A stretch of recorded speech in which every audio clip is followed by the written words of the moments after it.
Boa tarde. Estamos começando mais um programa Médico da Família. Hoje é dia 27 de agosto, segunda-feira, e vamos falar sobre gastroenterite. Mas antes, vamos aos abraços do dia. Os abraços de hoje vão para a dona Natalina e os seus familiares que moram no bairro União. E também para a Lucila Santos de Oliveira, que é moradora do bairro Bom Jardim. Um abraço também para o aniversariante Sérgio Henrique Rios Borges, que mora no bairro Tiradentes e hoje completa mais um ano de vida. E um abraço especial para o senhor José Ferreira da Silva, que mora lá no distrito de Ayanduí e não perde um dos nossos programas. Caracterizado pela inflamação do estômago e do intestino, a gastroenterite é uma doença que acomete crianças e adultos. Por ser, na maioria das vezes, ligeira e se manifestar em curto prazo, muitos não chegam a comunicar ao médico. Por isso, essa patologia, por vezes, pode produzir desidratação e até mesmo levar a pessoa a ter outras complicações mais graves. Sobre este assunto, eu converso hoje com o médico gastroenterologista, Dr. Aguinaldo Denadai. Dr. Aguinaldo, muito obrigado pela presença aqui ao nosso programa. Obrigado. E eu gostaria que o senhor explicasse para a população o que seria a definição exatamente de gastroenterite. A gastroenterite, ou gastroenterocolite aguda, diarreia aguda, doença diarreica aguda ou intoxicação alimentar estão todas dentro do mesmo contexto, né? Na verdade, o que caracteriza a doença diarreica aguda, o termo mais comumente usado assim, cientificamente, né? Seria um aumento do número e frequência das evacuações com diminuição da consistência das fezes, respeitando logicamente o hábito intestinal daquela pessoa, porque às vezes ela tem um hábito intestinal já mais frequência, né, com maior frequência, mas essas características de aumento da frequência acima de 3, 4 vezes ao dia e diminuição da consistência das fezes, líquidas ou semilíquidas, caracterizam um quadro de diarreia aguda. E quais seriam as principais causas que levam a pessoa a ter uma gastroenterite? Então, normalmente é uma doença de origem, na maioria das vezes, infecciosa, né, que acomete todas as idades, né, na criança mais grave, podendo muitas vezes levar à morte, o adulto, se aquela criança não foi tratada adequadamente, com hidratação e cuidados sintomáticos, principalmente a hidratação. No adulto, é uma doença de menor grau de complicação, desde que adequadamente abordada. E no adulto, no idoso também pode ser grave. Ela tem uma prevalência alta, né, porque acomete todas as faixas etárias, leva um grande número de pessoas a procurar os postos de saúde, hospitais, pronto-socorros, mesmo nas clínicas particulares, o que a principal causa, na verdade, é a ingesta de alimentos ou água contaminada. Eventualmente, essa transmissão pode ser de pessoa a pessoa. Os principais agentes causadores, né, são as bactérias, principalmente, os vírus, os parasitas e aqueles outros casos que não são infecciosos, aí tem outras etiologias, né? O senhor comentou de um sintoma, talvez principal da gastroenterite, que seria a questão da diarreia, doutor. Gostaria que o senhor explicasse se, entre outros sintomas, a diarreia pode ter alguma característica especial, e se a pessoa pode ter algum outro tipo de manifestação quando está com uma gastroenterite. Normalmente os sintomas, o diagnóstico de diarreia, de quadro de doença diarreica aguda, ele é caracterizado pela característica de dor abdominal, né, principalmente a diarreia, aumento da frequência da evacuação, pode estar associado à dor abdominal, à febre, vômitos. Naqueles casos em que a complicação com a disenteria, que seria, no caso, a eliminação de muco, pus ou sangue nas fezes, caracterizando bactérias mais agressivas, né, aí seria uma situação que pode também acontecer. Certo. E o diagnóstico, na maioria das vezes, é clínico, né, doutor? Existe alguma eventualidade que, quando a paciente apresenta uma gastroenterite, às vezes por um tempo mais prolongado, de se fazer algum tipo de investigação especial? Sim. Na verdade, a diarreia aguda ela é caracterizada com um período quando esse período dura até 14 dias, certo? Quando dura acima de 14 dias, de 14 a 30 dias, é uma diarreia chamada persistente. E quando ultrapassa 30 dias, é uma diarreia chamada crônica. Normalmente, a grande maioria das diarreias tem um curso autolimitado. Elas, por si só, em torno de 7 dias, a maioria das vezes, 5 a 7 dias, ela cessa espontaneamente, a despeito de nenhuma conduta.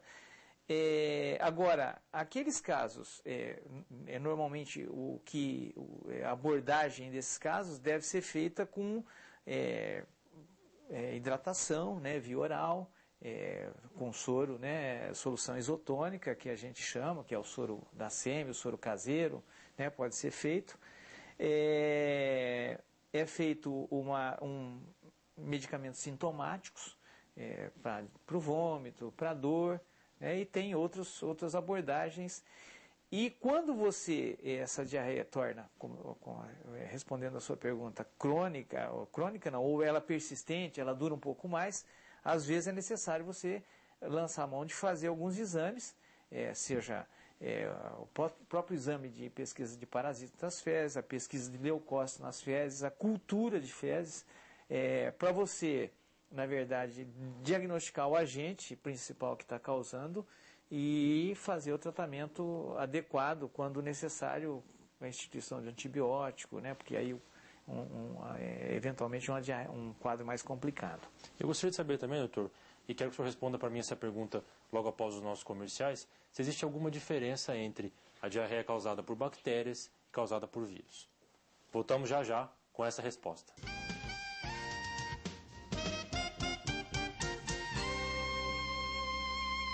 Para quem vive de verdade, o inverno é a estação do calor, porque a temperatura mais baixa cai como uma luva para os abraços. E estar junto aquece o coração. Já abrir a janela e renovar o ar é uma ótima desculpa para depois esquentar tudo de novo, com muito carinho. Viver o melhor de cada estação é aproveitar o ano inteiro. Unimed Campo Grande. Dr. Paulo de Tarso Cruzar Alves, diretor técnico, médico CRM-MS 3558, CRM Unimed 191. Gente, faria diferença se eu trocasse esse jovem aprendiz pelo Cacá Bueno? Tem por assinatura também não é tudo igual. A Sky tem a maior quantidade de canais HD do Brasil. Agora você pode ter Sky a partir de R$ 39,90. Compare e mude já. Sky, você na frente sempre. Casa linda ou viagem perfeita? Na Todeschini, você fica com tudo. Promoção Escolha Seu Destino. A cada R$18 mil em compras, você ganha passagem aérea de ida e volta para qualquer lugar do Brasil. Um país com design tão incrível só poderia estar nos projetos da Todeschini. todeschinesa.com.br.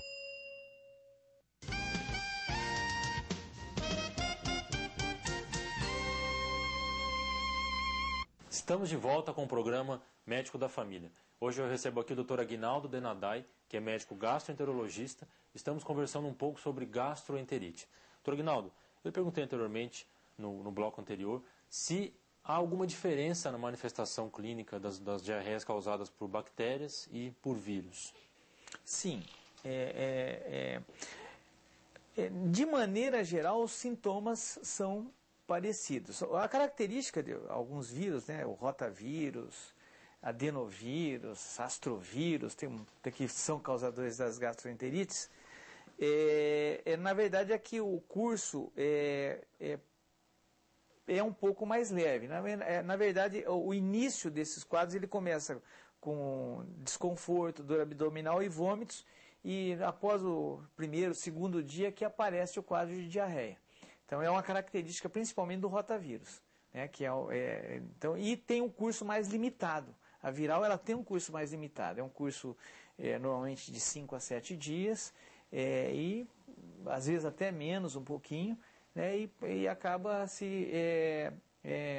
o paciente acaba se curando a despeito de medidas, a não ser que ele tenha desidratado muito e tal, e tem que repor.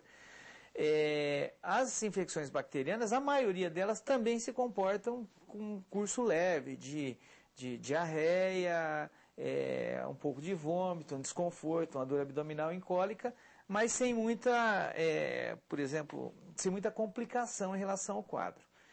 Algumas bactérias, na verdade, alguns sorotipos de algumas bactérias, a Shigella, Campylobacter, Yersinia, a própria Salmonella.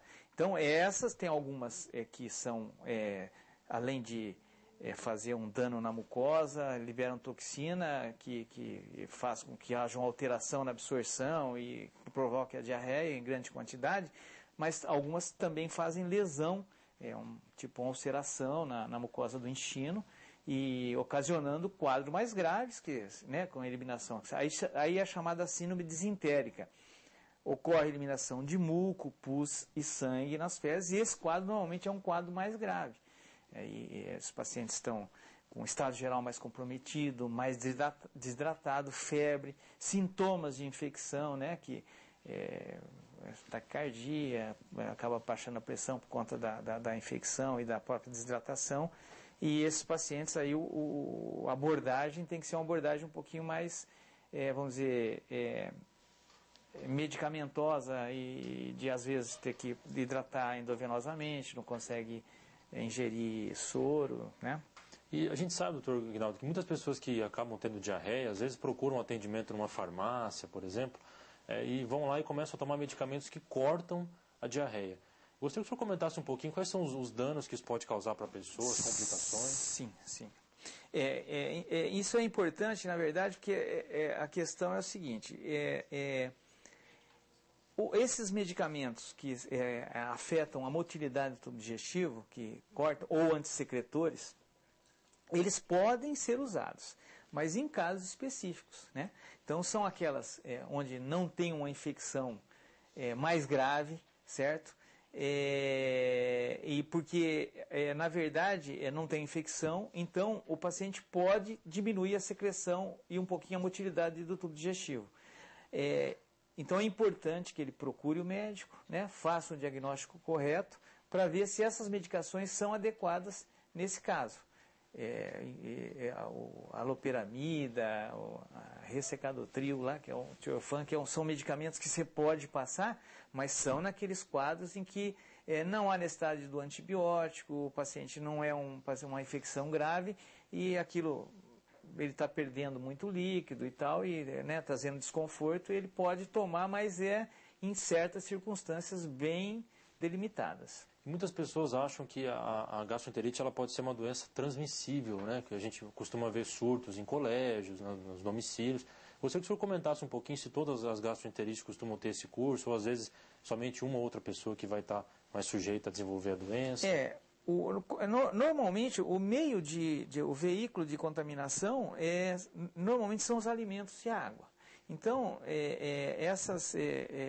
essas situações onde pessoas se alimentaram num restaurante, uma festa, um banquete, em que a alimentação não foi adequadamente preparada, com todos os cuidados de higiene, a conservação inadequada, então várias pessoas podem ter um surto de diarreia. Eventualmente, uma ou outra bactéria pode ter uma transmissão de indivíduo para indivíduo, mas é mais raro. O mais habitual é que seja através da alimentação, da água ou dos alimentos contaminados. Tanto é que os cuidados são, por exemplo, a ingestão de peixes, frutos do mar, mal conservados, mal refrigerados, os salgados, maionese, comidas de grande aglomeração, restaurantes, a viagem para áreas onde o saneamento básico é inadequado, que é a diarreia do viajante, ele vai para um determinado local, praia, movimento não está adequado, aí volta, depois daqueles 2-3 dias, aí ele tem um quadro de diarreia. Até 10 dias depois do retorno, ele pode apresentar um quadro de diarreia. Certo. Eu gostaria que o senhor deixasse aqui algumas orientações para as pessoas que nos assistem para prevenir um quadro de gastroenterite, até porque a gente sabe que muitas pessoas que nos assistem não têm no seu domicílio água tratada ou não têm o costume de ferver a água. Eu queria que o senhor orientasse as pessoas para tomarem o máximo de cuidado e se prevenirem com relação a isso. É só lembrando que algumas situações em que a gente às vezes não tem condições de fazer o diagnóstico do agente infeccioso, porque é difícil, demora, leva tempo, é uma situação em que a gente também é de boa, é importante que se entre com antibiótico, são situações em que essa diarreia do viajante que eu citei, que normalmente ela é de infecção bacteriana, pacientes imunocomprometidos, pacientes que estão com síndrome disentérica, que é a eliminação de muco, sangue e pus nas fezes. A diarreia causada pelo uso de antibiótico, também tem que suspender o antibiótico e passar outro antibiótico. E de orientação geral, na verdade, são situações internas. O alimento, como o principal veículo dessas bactérias são os alimentos, que a população verifique na hora da compra, se esse alimento está bem condicionado, o aspecto, refrigeração, vencimento. A água deve ser tomada água fervida, filtrada, água tratada, de preferência. Evitar alimentos crus, frango, ovos, frango, miúdo de frango, que é uma fonte de Campylobacter muito grande, salmonela também. Leite fervido e leite fervido, ou então pasteurizado, que é ideal que se consuma. Em geral é isso, E alimentos, tomar cuidado com alimentos enlatados que estejam estufados, também é uma situação em que Clostridium está presente nesses tipos de alimento, então não consumir. Cuidados de higiene. Cuidados de higiene. Lavar as mãos antes das refeições, antes de manipular os alimentos. Fundamental, mínimo. É isso aí. Bom, doutor Aguinaldo, eu gostaria de agradecer a presença do senhor aqui no nosso programa mais uma vez, prestando esclarecimentos aqui à nossa população. Espero poder contar com o senhor novamente aqui, sempre que possível. Ok. Muito obrigado. Tá, obrigado, senhor. É isso aí, gente. Se você tem críticas ou sugestões, fale conosco. O nosso e-mail é medicodafamilia@hotmail.com. Se preferir enviar uma carta, escreva para a Rua Independência, número 260, Vila Santa Luísa. O nosso CEP é 79005-260. É um prazer tirar as suas dúvidas. E lembre-se que o nosso compromisso é e sempre será de fé e saúde. Vamos agora para a nossa reflexão do dia, um momento em que eu peço a atenção de todos vocês. Viver não é doar um pouco, é doar sempre. Não é apenas suportar uma ofensa, é esquecê-la. Não é compadecer, é ajudar, mesmo que isso se torne incômodo. Viver não é simplesmente sorrir, é mais do que isso, é fazer alguém sorrir. Viver não é medir sua ajuda, é ajudar sem medir. Não é ajudar somente quem está perto, mas estar sempre perto para ajudar. Quem realmente vive e ama não faz o que pode, faz o impossível. Viver é sempre dizer aos outros que eles são importantes, que nós os amamos, porque um dia eles se vão e ficamos com a nítida impressão de que não os amamos o suficiente. Ame as pessoas ao seu redor. Diga-lhes o quanto elas significam para você. Perceba que a felicidade é uma coisa tão simples que você pode alcançá-la em um só gesto. Desde que este gesto transmita tudo de bom que existe em você. Desde que signifique sinceridade. Desde que demonstre amor. É isso aí, gente. Tenham todos um excelente fim de tarde, uma noite abençoada e fiquem com Deus.